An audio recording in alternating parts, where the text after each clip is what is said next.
What up folks, it's Alex here, MrAlexTech, and welcome to the news. This week it's been a pretty big one for new hardware releases. Blackmagic have released a couple of new things and there's been another hardware release elsewhere as well. So that's what we're going to talk about in this video today. And the first thing we're going to talk about are these brand new 12G microconverters from Blackmagic themselves. We've got an SDI to HDMI converter, a HDMI to SDI converter, and then a bidirectional SDI/HDMI converter.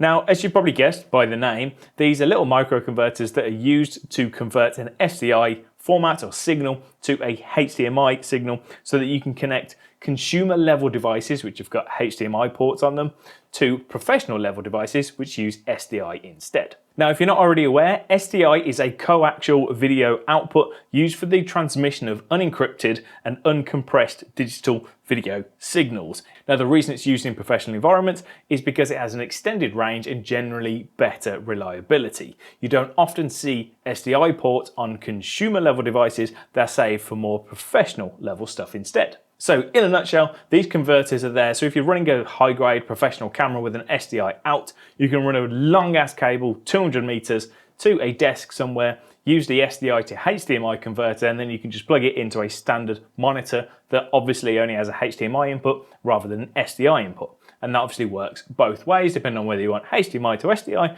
or SDI to HDMI. Now, these microconverters are 12G, which basically means they have a transmission rate of 12 gigabits per second. What that basically means is they're good for the 3G format, which is standard definition and high definition, but then they're also got enough bandwidth that they can cover Ultra HD up to 4K 60 frames per second.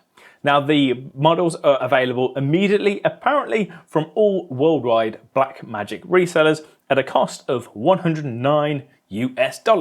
Don't know how much interest that is to a lot of you guys, but they're new, so I figured it was worth letting you know. Now, continuing talking about Blackmagic, they've also released a new camera. The camera is the Blackmagic URSA Broadcast G2. It's a next generation broadcast camera with a 6K Super 35mm digital sensor. It looks to be either very similar or at least the same sensor as you'd get from the Blackmagic Pocket 6K. Now, on the face of it, this doesn't seem that interesting for us normal, sort of regular, non-professional users. But it's slightly more interesting than you'd think it is. It can record in H.264, 265, ProRes 422, 422 HQ, and of course, Blackmagic RAW. There's inbuilt ND filters. You've got a clear one, so no ND. Then you've got 2 stops, 4 stops, and 6 stops. It runs the standard Blackmagic operating system, so if you've used any of the Pocket cameras or any of the video assists, you know what you're getting in there. It's a really nice, easy to use interface. It takes VLOC or gold mount batteries. There's a VLOC adapter included in the package, and it has dual CFast 2 card slots, dual SD UHS 2 card slots, so standard SD cards, and it also has a USB Type-C port so that you can run it off to an external SSD. That's really cool, by the way, just to let you know. Doesn't seem like a big thing, but I was doing that for a long time using my Blackmagic Video Assist and running off to an SSD, which you can then just plug into your computer and edit straight from there. It's really, really awesome, and I'm definitely going to look at doing that, continuing on this channel, because it just makes life way easier. Now, it comes with a B4 broadcast lens mount by default, and I know absolutely nothing about that because I've never used any broadcast sort of lenses. I've never worked in that environment, so I don't really know anything about that. Now, all of that doesn't sound that interesting because it's all broadcast stuff. It sounds like a cool camera, don't get me wrong, but it doesn't sound like it's something that I would have any real need or desire to use. But then it does get a little bit more interesting. See, that B4 broadcast lens mount is detachable. So you can take that lens mount off, and in the box includes an EF lens mount. So EF is your standard Canon lens mount. Again, the same lens mount which you see on the Blackmagic Pocket 6K. You can also then go out and buy an additional lens mount, which is a PL lens mount, which is for things like ARRI cinema lenses, quite niche, quite specialist sort of stuff. But that EF mount is really interesting. As mentioned, it's included in the box, so you can just swap out the B4 for the EF mount. When you swap out to the EF mount, you still do get access to those internal ND filters, by the way, which means you could grab this camera, hop on Amazon, grab yourself a nifty 50 Canon 50mm for like 80 quid or whatever they cost these days, and you're good to go, which is really quite cool. Now on top of that, it also has live streaming built in, so you can actually live stream directly from this to YouTube. Now in the video with Grant Petty, the CEO of Blackmagic, he does mention that they are working on some additional live streaming features which they're looking to bring out as a free update later in the year or early next year sometime, at some point in the future. So they're going to expand the live streaming capabilities of this camera. So all in all, it's not just a broadcast camera, which is why it's kind of interesting. It says it's a broadcast camera, but it does far more than that. It's a professional broadcast camera, but it's also a live streaming camera. And on top of that, you could really use it, slap on some EF lenses, take it out with you, and it becomes a shoulder mounted cinema camera, which is really cool. So how much does all of that cost? 6 grand, maybe? 10 grand for this professional broadcast live streaming cinema camera? Actually, no. It's listed at $3,995, which in the UK, checking on the scan.co.uk website, one of my favourite websites to have a look at this sort of thing, it comes in at 3,575 quid, which is quite reasonable, really. Don't get me wrong, I know it's not cheap, but for what it is, Blackmagic coming in again with something that's really quite well priced. Now, if you do want to know more about it or you want to see it in action, the man himself, Grant Petty, CEO of Blackmagic, he's released a video over on the Blackmagic YouTube channel, so you can go have a look at it. He talks you through some of the additional stuff, so go check that out. I've linked that down in the description below, along with the original Blackmagic press release. So we're going to move on to the third and final bit of tech news this week, and it's from DJI once again. They're creeping into the news because they've done a new release as well. It's not a drone.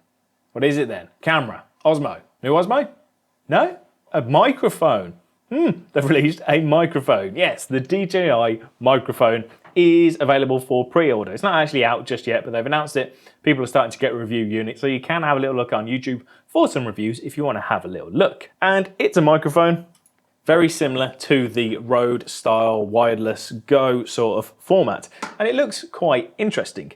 The default package includes 2 wireless transmitters, each with its own built-in microphone and then a 3.5mm port, so you can attach a lav mic like I'm wearing right now. And then of course you get the receiver, which attaches to the 3.5mm jack on your camera or your phone or whatever you've got. Now it looks nice and small and convenient, as all of these style of microphones do. They're claiming a huge 250 meters of range, which I'm guessing is line of sight in like the best environment ever. You won't get that in real world, but as long as you get a solid connection of up to like 15-20 meters, that'll keep most people happy, I would guess.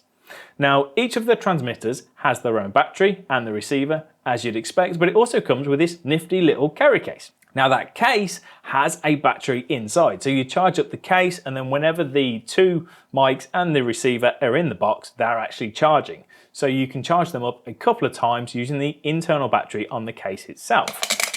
Now, that's not a new idea. DJI, I think, have been copying someone's homework, and I'm guessing they've been copying these. This is the Hollyland Lark 150. This is the mic I'm actually using at the minute, and if I open this up, you can see we've got space for the receiver, which I'm currently using, the transmitter, which is currently in my pocket, and then I've got my other little transmitter here.